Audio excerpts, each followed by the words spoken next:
from our SEO. I am curious, so I've gotten better at multitasking, so I'm gonna keep my chat open here in front of me. So if you wanna, I'm curious, like where did you guys hear about this webinar?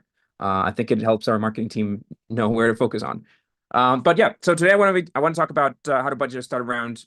My company Slidebean, we've raised money of our own. We raised about $1 million total in venture capital, and we've worked with a bunch of companies to do as well. So that's I think probably one of the biggest issues that we see with pitch decks, companies that just haven't found a route to haven't done the work or the homework of understanding how much they need to raise. So that's what I want to talk about today. I'm gonna be sharing some slides, and we're actually gonna be building a financial model today.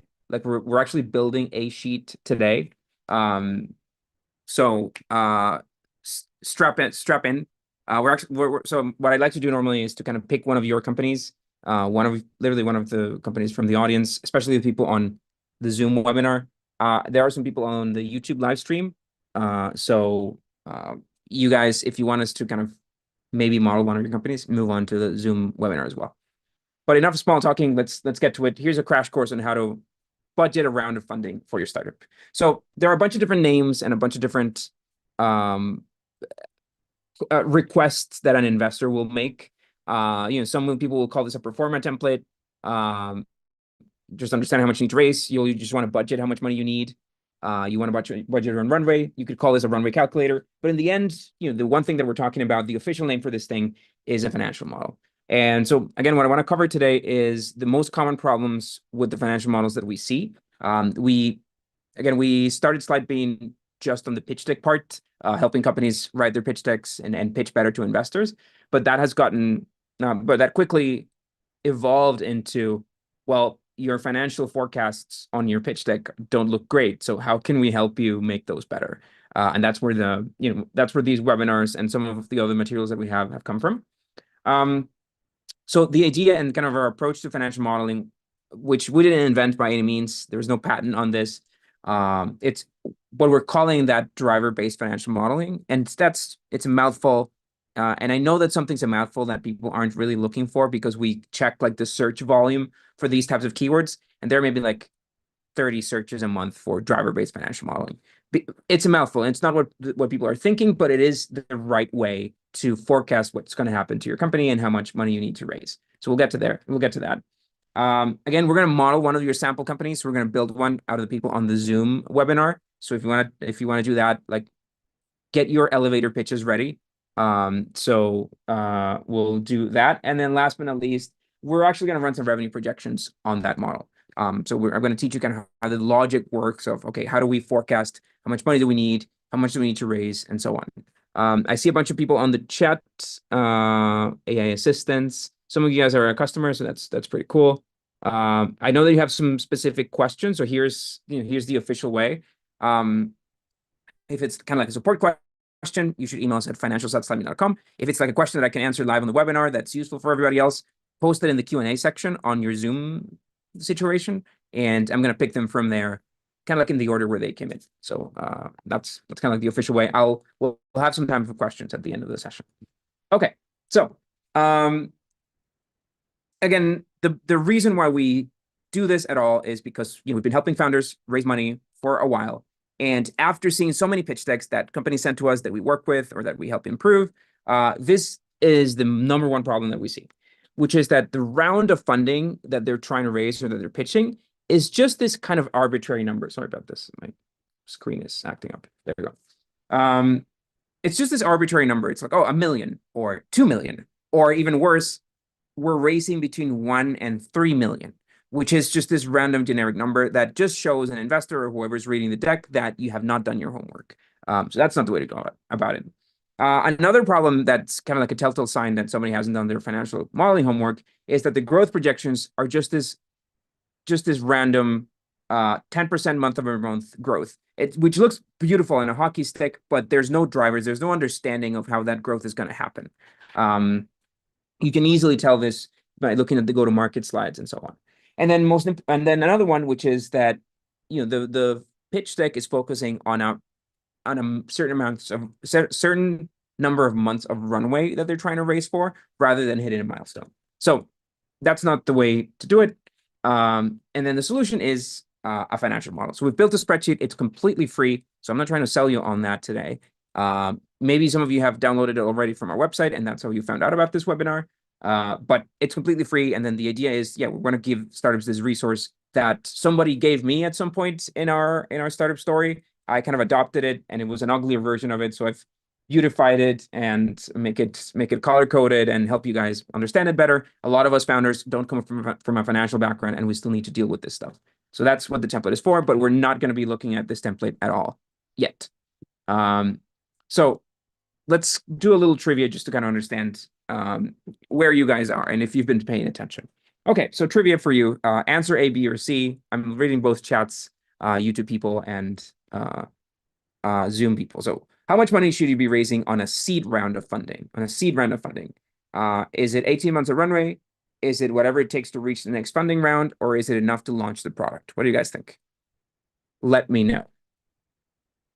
I see B's. I see A's from Shulia. John says C. What else do we have here? Let's give the YouTube people a second. They're in a bit of delay. I see Mike on a C. Uli on a C. Don as well. Okay. So let's start writing some of these off. It's not C. It's not C.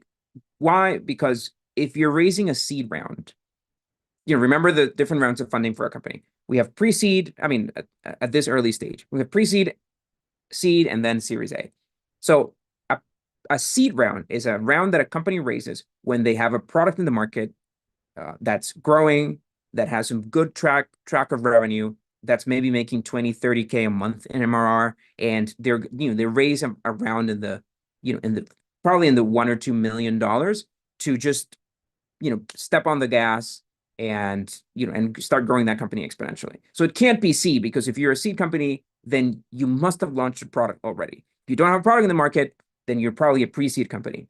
So that's doesn't apply to you. So not C. Then A is exactly what I just said before, right? So a lot of companies aim at raising 18 months of runway, but they don't necessarily know if that 18 months of runway is enough to reach the next fundable milestone.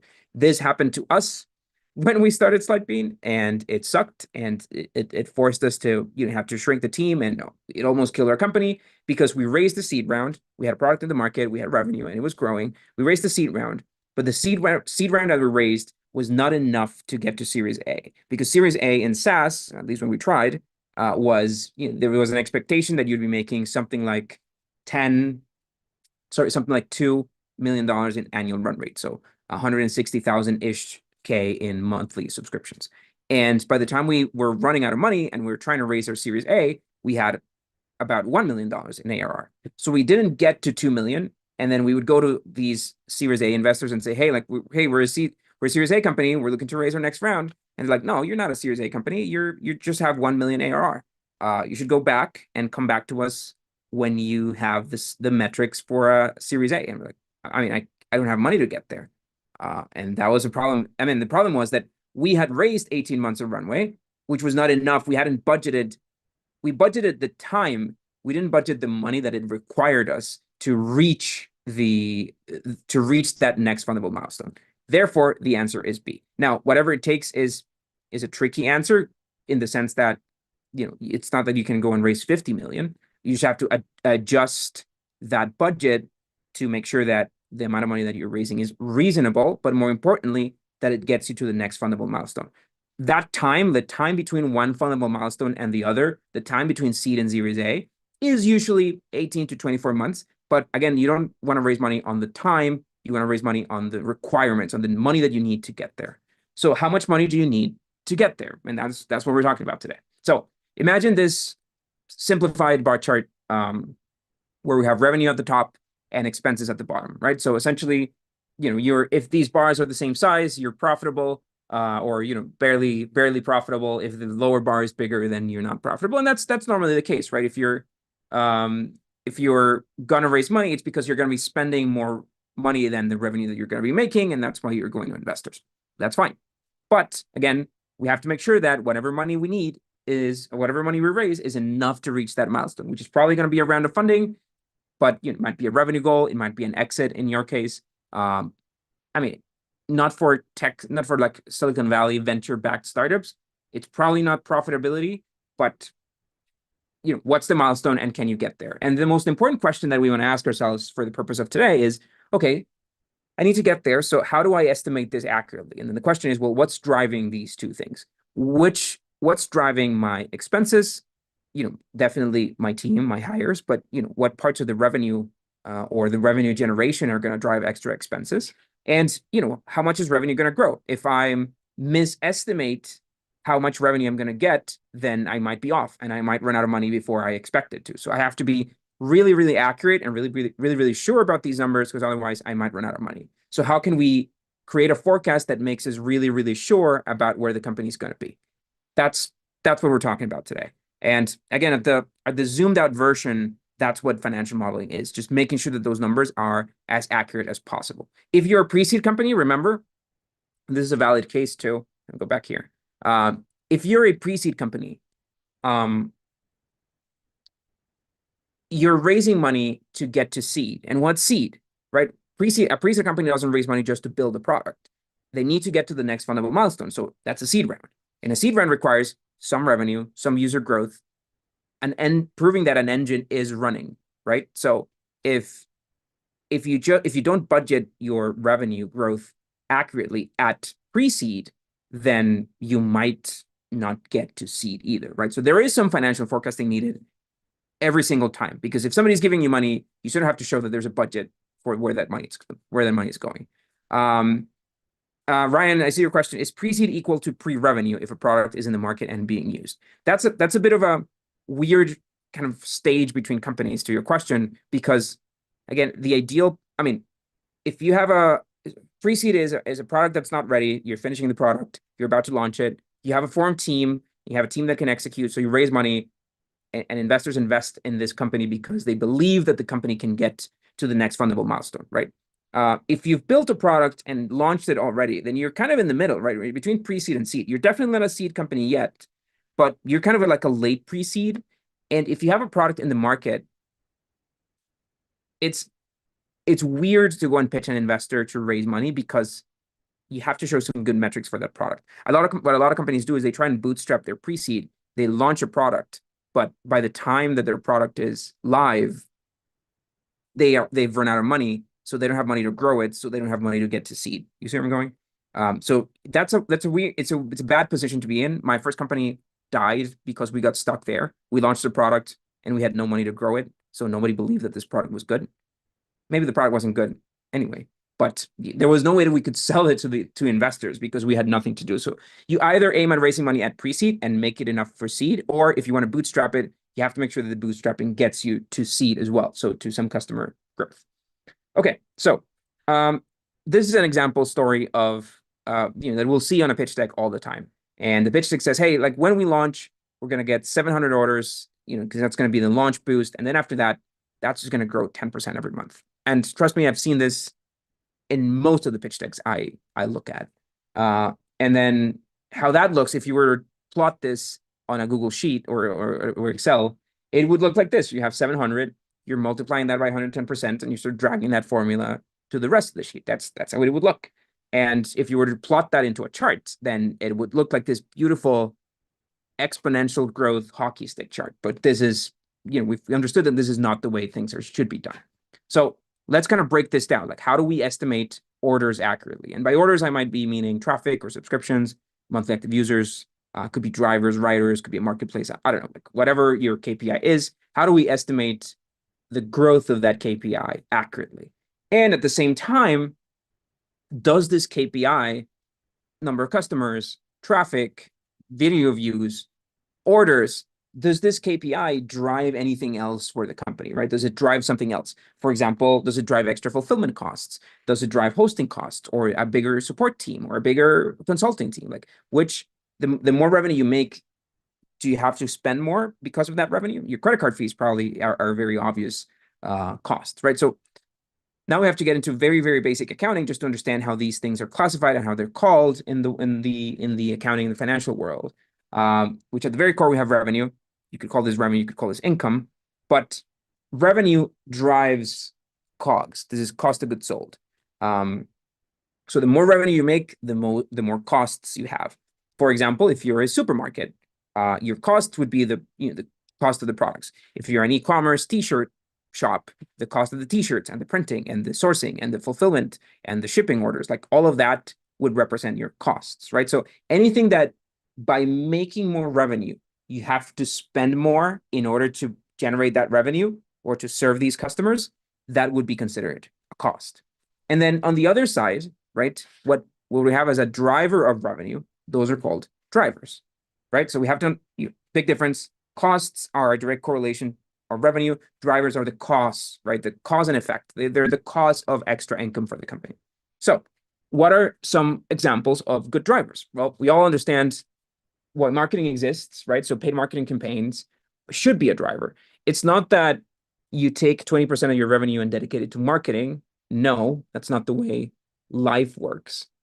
It's the other way around, right? You spend money in marketing, and by some tracking, by some KPI, you sort of convert dollars spent on Instagram ads or on influencer marketing or on search ads. You sort of convert those dollars into revenue, right? So what's the conversion rate there? What's the cost of acquisition there to convert one to the other? Outbound sales could be another driver. So that could be cold email, cold calling, business development. If you guys are attending conferences and you're cold selling there, right? So that's another driver, because the team, it's salaries. You have to spend this money in order to generate revenue. Another example could be organic traffic, right? So this is not directly a cost. Organic traffic or SEO traffic doesn't necessarily cost anything to you directly, but there is an indirect cost of this organic traffic. The team, the SEO team, the content team, the writing team that's producing the content, or the social media team, right? So if you're thinking word of mouth. Or, there could also be returning customers, right? You could have extra, you could have some customers that come back and make new orders, and you have to understand how many customers that make an order come back in order to estimate how much you can spend to get a new customer and still make a profit on them, right? So all of these are potential drivers, but they're not all created equal, right? Some drivers are what I want to call direct drivers, where there is a direct cost associated to them, while other drivers like organic traffic or returning customers are indirect. Yeah, they're connected to the quality of your website, to the quality of your user experience, to your email re-engagement campaigns, but it's not direct, right? So for example, if you have an e-commerce shop again, and you have a dev team that just maintains the shop, the website, and then you suddenly double that team in size, therefore double the expense.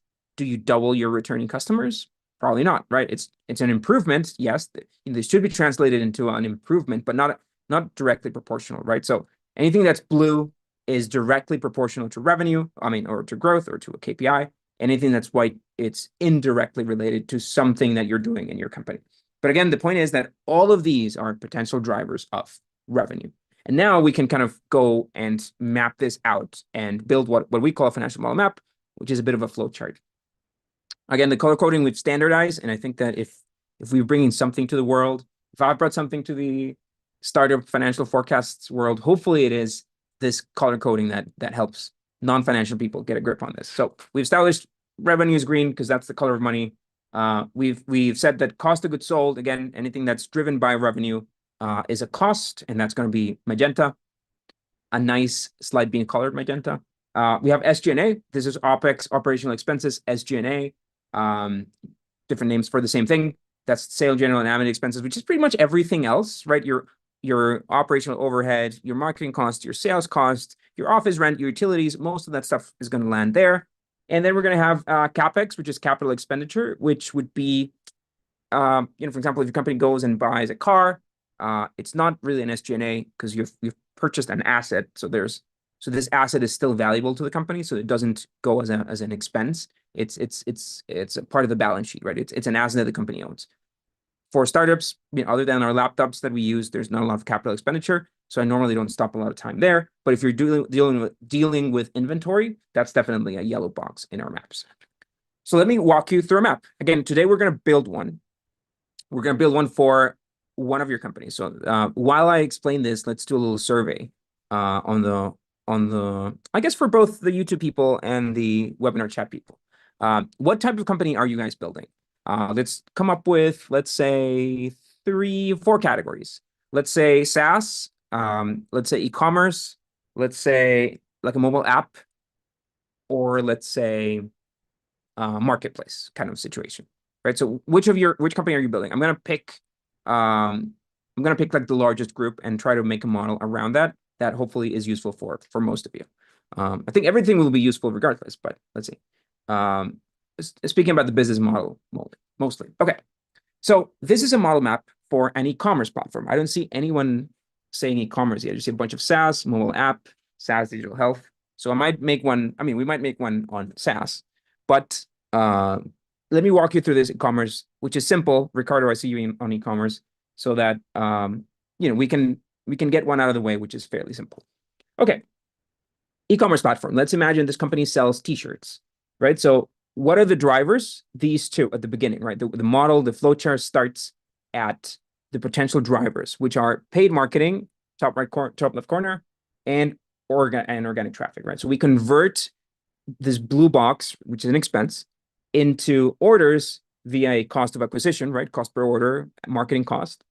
And we convert the organic traffic to the website via a conversion rate to orders, right? And then we take all of the orders and move the arrow to the right to the big orders box in the end, right? So we have orders from new customers, adds up to the total tally of orders. For every order that we get, we need to deal with a fulfillment cost, right? So there's a shipping cost per order. And then for every order that we make, we of course have revenue based on the average order size, the markup that we're putting on products. And then of course, for the products that we're selling, because we're in e-commerce, we have to account for the product costs themselves, right? Those are red boxes.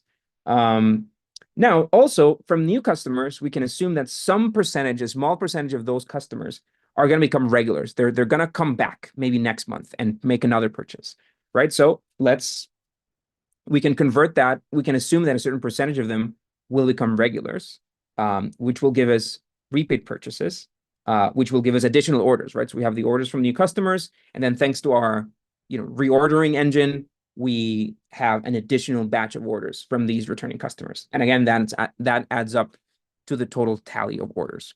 Hopefully this makes sense as a basis, but that's essentially a model map. That's how an average e-commerce works. Now, your business might have different nuances, but before you even touch a spreadsheet, before you start building this, before you try to make formulas on a spreadsheet, make sure that you understand this very, very basic notion, or that you can map your business and put it in a flowchart like this, so that, because this will guide your budget sheet so that it accurately reflects what drivers add additional revenue to your company. Okay, we're going to build one. So we're going to build a model for one of you. I see SaaS as the absolute winner here in the most popular choice. So for the folks that own a SaaS company, a company that makes money on a subscription basis, why don't you type like a quick elevator pitch on the webinar chat? We'll bring you up to talk. We'll kind of like debrief ourselves on your business, and we're going to build one. And we have 40 minutes left, which is plenty of time. A lot of people, you'll get charged, they'll charge you thousands of dollars for a model like this. It's not that complicated. And I want to teach you how it's done. So that's the idea. Okay. So while you guys pitch on the SaaS elevator pitches, right? Again, SaaS needs to be a subscription because that's what works for most of you. Let's get through a couple questions. I see two that have come up first. So I'll leave my share because we're going to be working on this thing, but I'll get there in a sec. So Ladan, if you're looking at a pre-revenue startup, so most of the data is guesstimate, how do you estimate the customer acquisition cost aside from, I know the answer to this, and I'll answer it as we were building the map, but I have it. Sure. And then Ricardo, in some companies, I have seen development teams placed into the bucket of capital expenditures. Here it seems not to be there. Any reason why? Yeah, this is a bit of a technicality. It does depend a little bit on your country's tax regulations.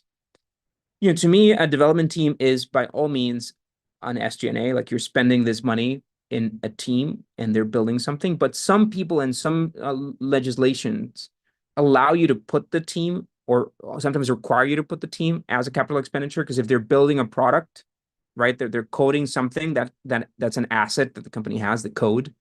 I think that if you might spend $100,000 building a shitty product, and therefore it's not fair to say that you've developed a $100,000 asset, right? So there's no proportion between dollars spent on a team and the asset that they built. I think it's very different. Could be a lot bigger, could be a lot smaller. But it depends on, I guess it depends on your legislation. Again, some countries do require you to call your SG&A team an OpEx, and it's taxed differently because it's not an expense, it's an investment, kind of like buying a car. I mean, it's not an investment, but it's an asset, right? Okay. Those are the questions that came up. So I yeah, so I see a question. I mean, Vander, I see your question, but you want to post it on the Q&A, make sure you don't miss it. So I'm going to read through some of your elevator pitches. Enterprise software that increases the profitability. Ladan, 100K, e-commerce, SaaS turning into a subscription. That's not sure if you're trying to cheat the e-commerce, Ricardo. I'm sorry. Selfies into professional headshots on San Ricardo. Caesar, core banking, either SaaS or full sales support contact. It sounds like the most SaaS thing you guys pitched is Ladan's question. So Ladan, let us bring you up. You want to raise a hand? We're bringing you up. I'm sorry if I'm mispronouncing your name, Ladan. Incorrect. Can you hear me? I can hear you, yeah. Okay, wonderful. I'm Am I sorry, what was your your name question? right? Yeah, go ahead. Sorry, am I pronouncing your name correctly? Yes, it's Ladan. Okay, beautiful. Ladan, why don't you tell us about your company? We have introduced a patented, actually, software platform that reduces the cost of care for a healthcare system, mostly uninsured and underinsured population. And in return, that some portion of that saved costs will go back to serve these population. The incentive for the B2B, which would be the hospitals, is to apply our software into their system. But our challenge is how do we get basically incorporated into that their platform. So that was my customer acquisition question. What's the name of the platform? I want to make sure I call it the right name. Sure, it's called Exorgo, Xorgo. Like right, this? which in Latin means to rise up. Okay, beautiful. All right. I care about what you do, but for now, what I really care is about how you make money. So why don't you tell us what the revenue model Sure, is? it would be a profit sharing platform for to make the money. So basically, our customers will be the hospitals. When they save the money, a good portion will circle back into the community. For, as I mentioned, for the patients, some parts of it will stay obviously with the healthcare system, and we take a small portion as well. Okay, so you go and sell to the hospital on this software. I'm gonna ask you how you do that in a sec. So you bring a new Sure. hospital customer. So, what does this hospital do with your software? Basically, it would be one of the softwares that it would be incorporated into their platform Mhm. and once they incorporate that, I don't want to take too much of the time, but that way they can implement what the algorithm is to reduce that cost of basically their cost, which would be the uncompensated care cost. Okay, the cost of the hospital's operation costs. Yes, correct. And increase their profit margin. And then you take a rev share on that? Correct. Okay, so is that a subscription though? Because they're not paying Correct. you. Well, we were going to approach it in two ways. At the very, very beginning, it would be a fee for service, but really in reality, it will be a subscription model as we build it up and goes nationwide. Okay. Here's what I'm thinking. Oh, sorry, last question. So I'm assuming that this is a sale, so this is a health thing. I'm assuming that it's a long, kind of bureaucratic sales cycle with hospitals, I would expect. Yes, yes, you got it. Yes. So is that done by a sales team, business development team? Um, Sales team as well as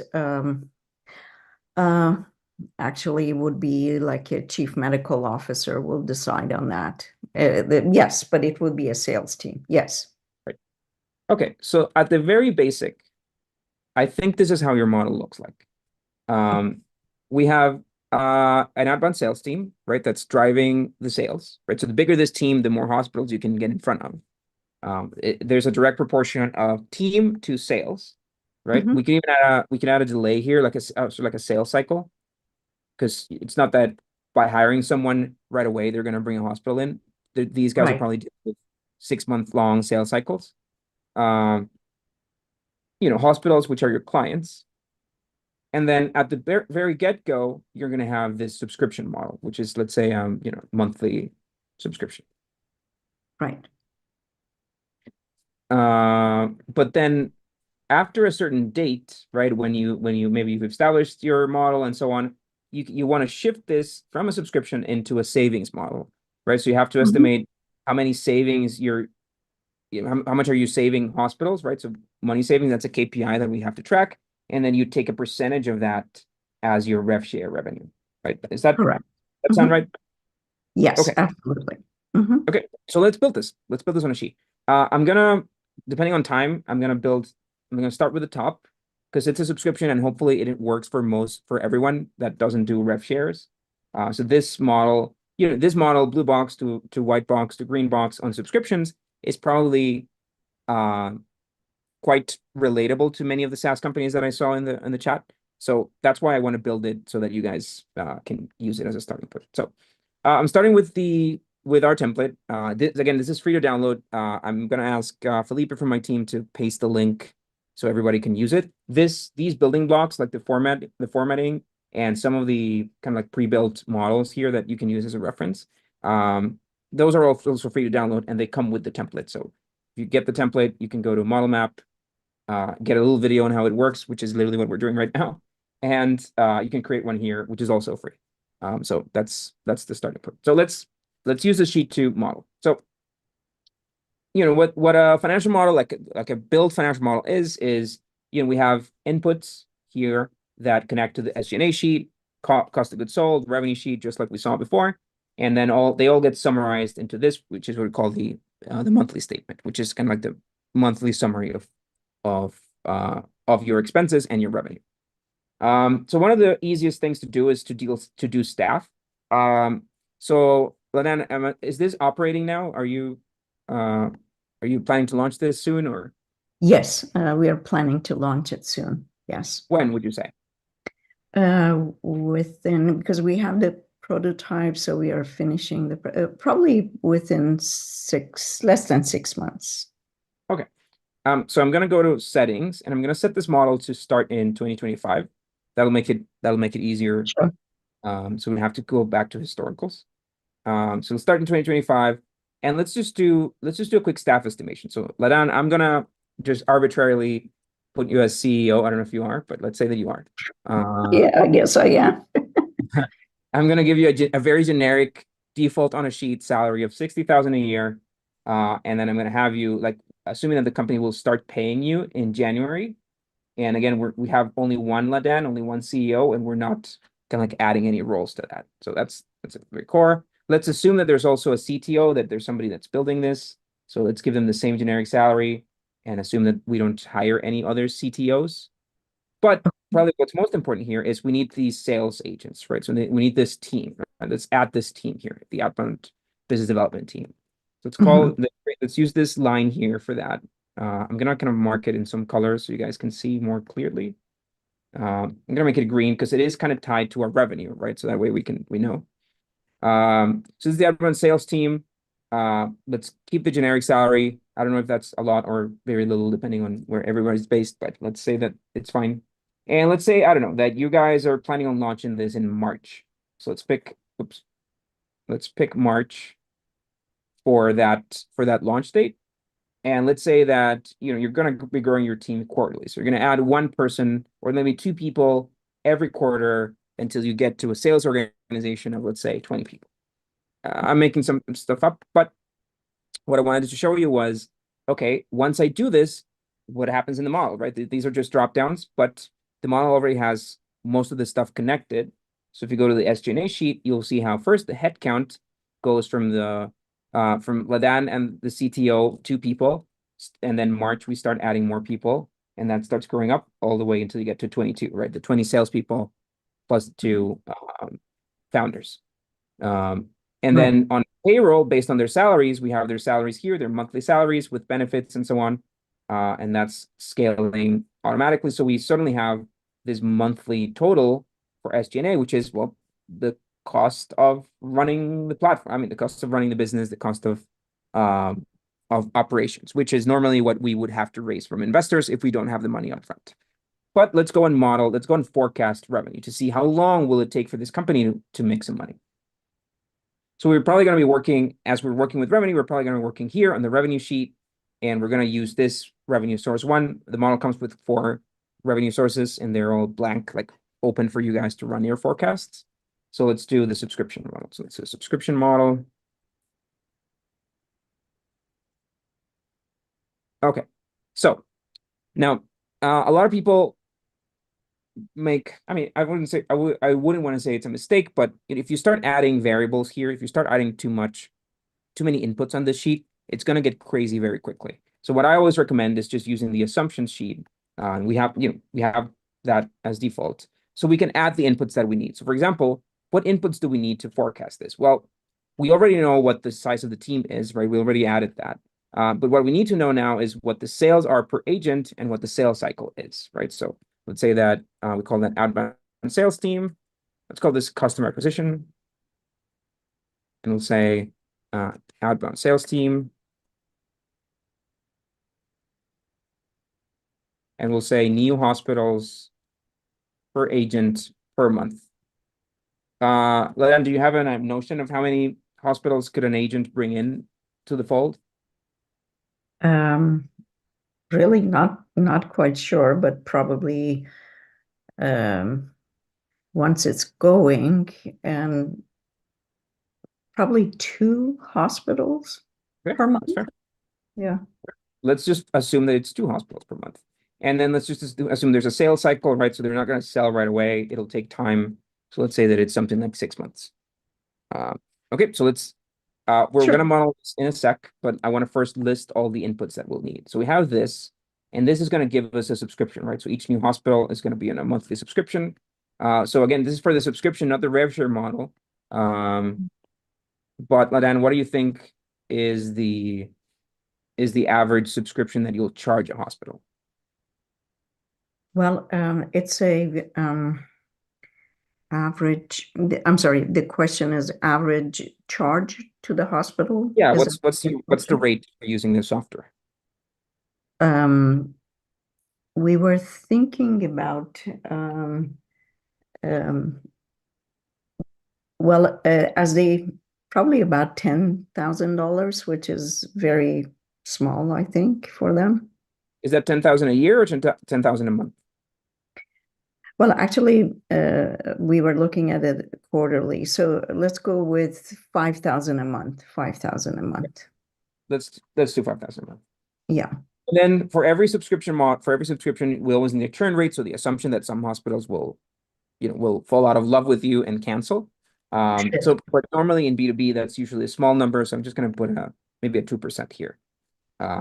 Those are all the inputs we need, right? So we have this, and this. We haven't gotten here, but we'll see if we have time.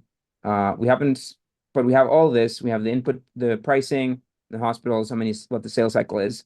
So this is pretty much all we need. Only 4 variables, which is great because it's simple. But let's actually build this. Let's connect these formulas and run some forecasts. Okay, so let's go. I'm going to go to revenue. And here in the key indicators, we're going to say hospitals. Let's say new hospitals. New clients, right? New hospitals. And again, we said that hospitals are driven by the outbound sales team, right? So basically, if we go to SG&A and get the size of the outbound sales team, this team, oops, let me mark this. So this is the team that we're dealing with. Let's make that green because it affects revenue. So that way we can keep the color coding. But basically, as this team grows, that's when our number of clients grows. So let's go to revenue.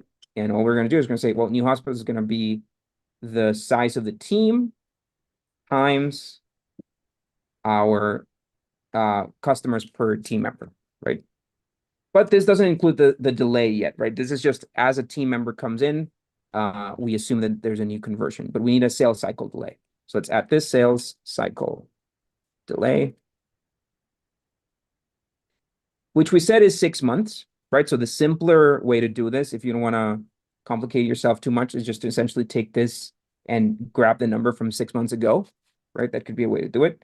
But if you want to be elegant about it, you can use a formula called index match, which is where we index a number in this row, and we're going to match it with the month, with going back that number of months, right? So we're going to go back. That's an E-date formula. So we're going to go back this month minus 6, which is the delay, right? 6 months back, 6 months back from the month where we're currently in. So Right. that, and then we are going to reference that here and do that. I'm not going to go through the whole index match formula because it is I mean, it's not that hard of a formula, but yeah, just look it up. It's called index match, index plus match.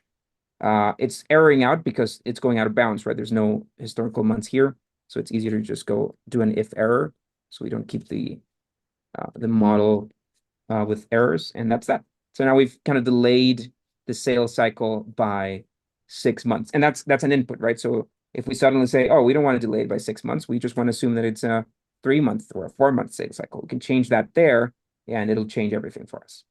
So that's cycle. So hospitals, hospital acquisition, sales cycle. Okay. So now we're going to deal with that. We're going to go with the subscription model. So we're going to say new hospitals. We're going to say lost hospitals due to churn.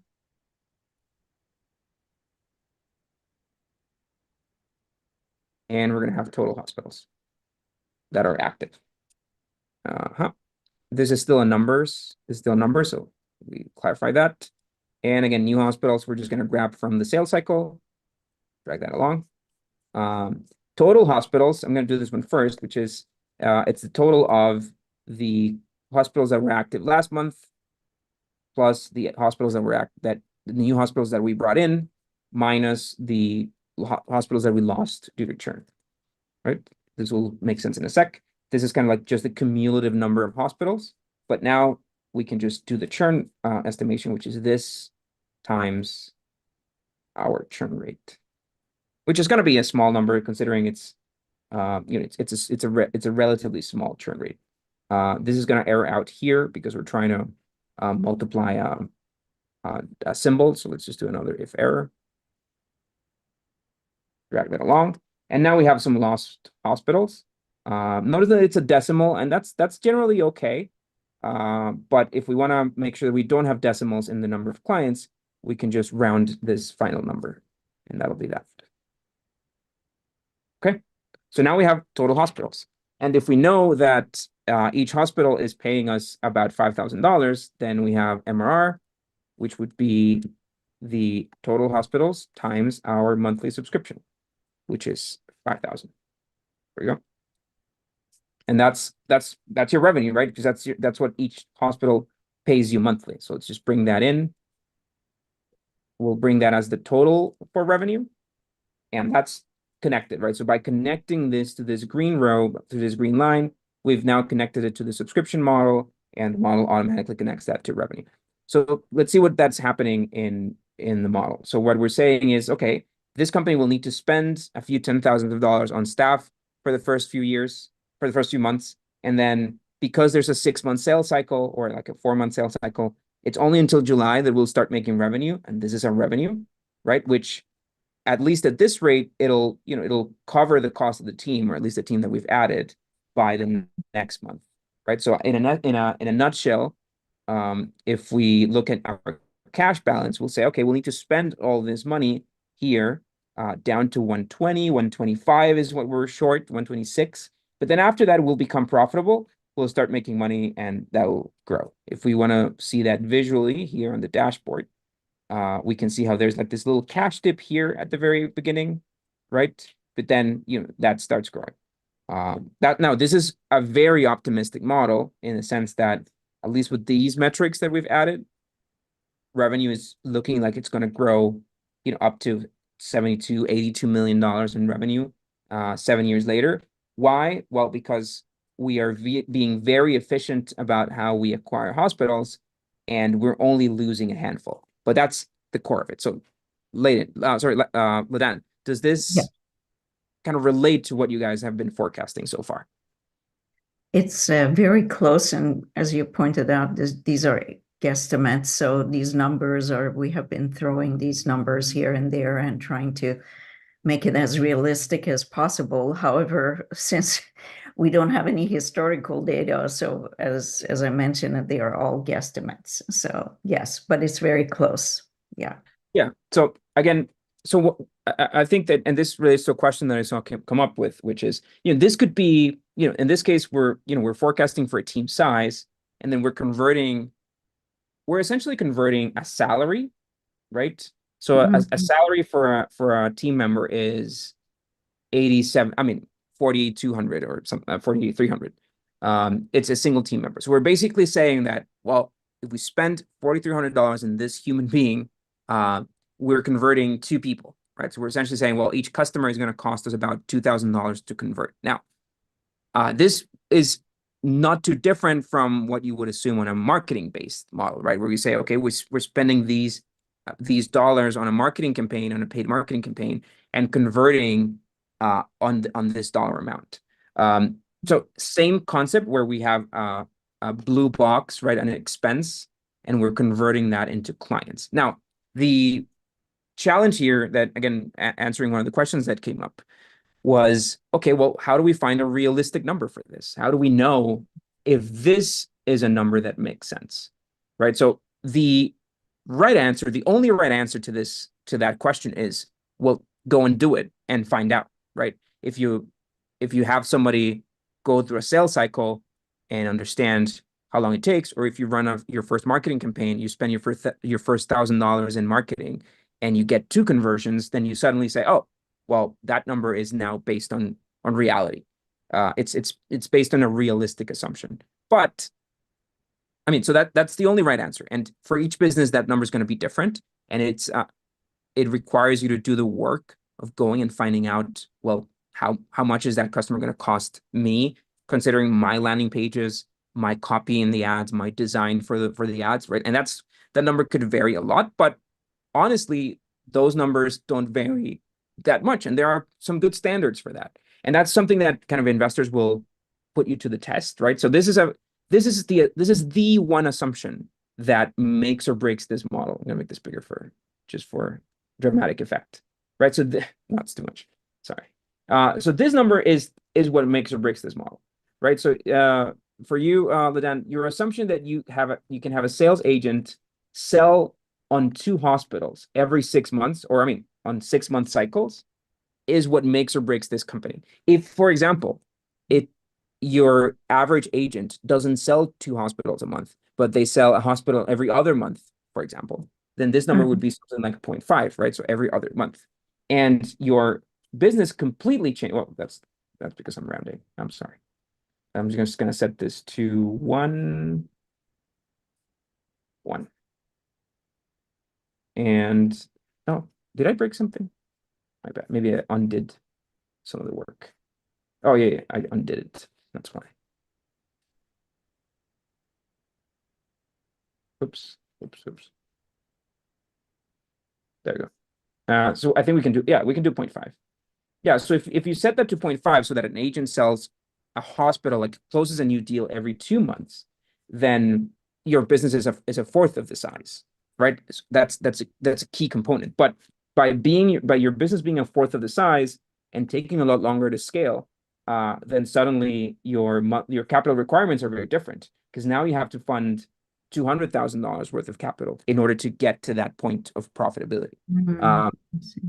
Another good example is, well, what if your churn rate is higher? What if you lose hospitals at a faster rate? Or if you can't get away with the 5,000 monthly subscription, but it ends up being something like 2,500, right? Suddenly, and then maybe a longer sales cycle, right? So suddenly this business looks very different. First, it's a tiny business now compared to what we had before, but also it takes a lot more money to fund, because now you have to fund operations for years. And your capital requirements have now moved to 550, 570, like 600,000 is what you would need to raise. So same with, same with kind of estimating how aggressively you scale your sales team, right? So right now we're saying, well, 2 people every quarter. We could go and argue and say, well, let's just speed this up. Let's make it 3 people every month. And that'll scale the team a lot faster. It'll get us to profitability a lot faster. It'll cost a lot more money up front because it's a bigger team, but eventually we'll get to profitability faster. But then the question becomes, is that assumption realistic, right? Is our scaling of this sales team or this marketing budget fast enough so that we can get there? Same goes for many other variables. You could do, the size of your dev team against how or when you're going to launch. You could do the size of your, again, the size of your marketing budget, a launch boost, and kind of combine all these variables. But always, like, I think the reason why hopefully everybody that's in the session has been following what we've been doing is because we've seen this, right? We understand that this is what the main driver is: size of the team. This, of course, is a super important driver because it's a sales per agent. But then after that, like, we understand how that model flows. So if you leave with anything today, is you can connect these models in any way you like, really, because you're going to make a duplicate of our sheet and you're going to use it in whatever way you like. But the key thing here is making sure that these assumptions are realistic and that you can stand by them. Normally, what you would want to go and show an investor, and people normally would put this on a pitch deck, is you would say, well, here's my forecast, right? Here's my revenue forecast for the next few years. And that forecast was based on these core assumptions. And those core assumptions, in the end, make or break your case, right? If those assumptions are crazy, then an investor can easily see that and say that this doesn't make sense.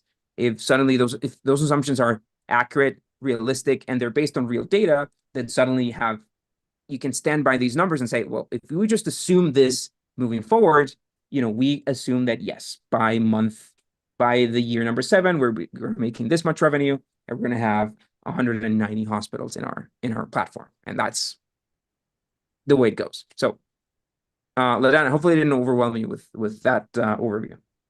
That's actually wonderful. So, as I'm gathering, Caya is, I hope I'm pronouncing your name correctly. Yeah.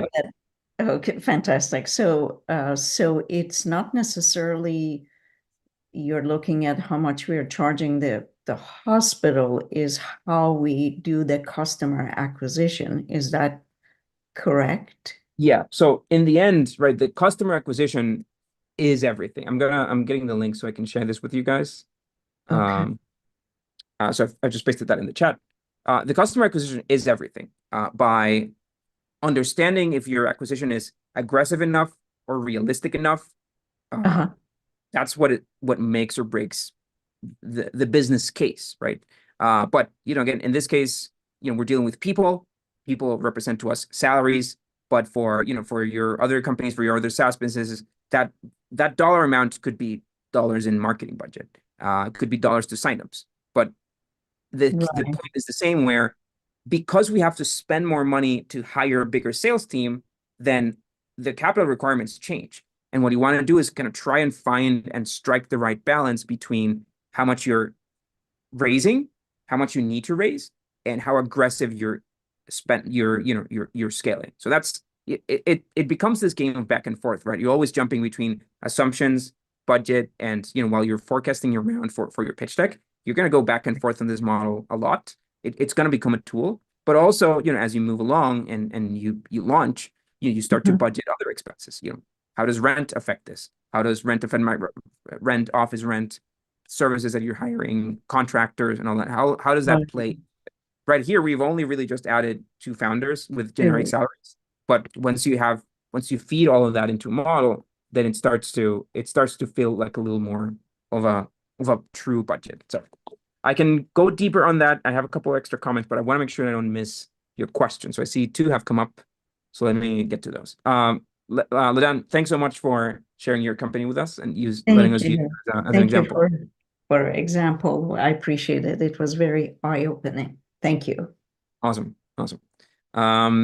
Okay, so let me get to those questions and see if others come up. Vander, how do we use the Slidebean financial model for multiple revenue streams that are introduced over time? Same idea, Vander. If you want to do that, you can just we have the subscription model that started October because that's when, I mean, that's 6 months later, 6 months after we hire someone, right? But you can just use another revenue line, so revenue source two, and repurpose it for something else, and also have it start after a certain date.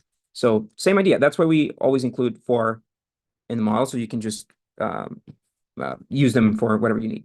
Rahul, on that recording, the webinar is being live streamed on our Startup Club channel on YouTube. So just look up Startup Club, bunch of videos there, including this live stream. So you can watch it there. John's question. So enable me to create a cap table that enables me to account for early bird share offer. Cap table is, yeah. So the model has a simple cap table, just to give you guys as a reference. So for example, here in monthly statement, again, with our last batch of assumptions, we assume that Ladan's business needed around $900,000 in order to exist. So we can assume here that there's an equity financing, let's say 950, right? We're just rounding up a little bit.